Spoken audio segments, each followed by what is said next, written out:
তোমার আর তোমার আল্লাহর মাঝে কোনো গোপন আমল আছে নাকি যেটা আল্লাহ ছাড়া কেউ জানে না?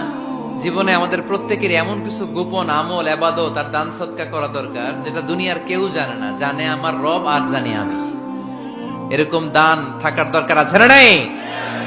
তোমার জীবনে এমন কোন গোপন সদাকা আছে নাকি যেটা আল্লাহ ছাড়া কেউ দেখেনি? এই গোপন সদাকাটা আল্লাহ খুব পছন্দ করে। এখানে মাদ্রাসা, আজকে আমার ভাই অমুক ভাই দিবেন 2 লক্ষ টাকা, বলেন মারহাবা। এটা উনি আল্লাহর জন্য দিতে পারে, মারহাবার জন্য দিতে পারে, ঠিক কিনা?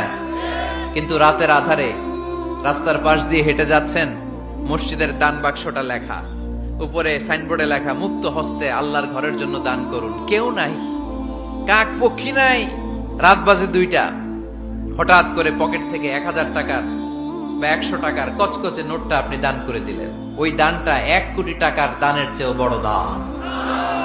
কারণ দুনিয়ার কেউ তখন দেখে নাই, দেখেছে কে? কেউ যেটা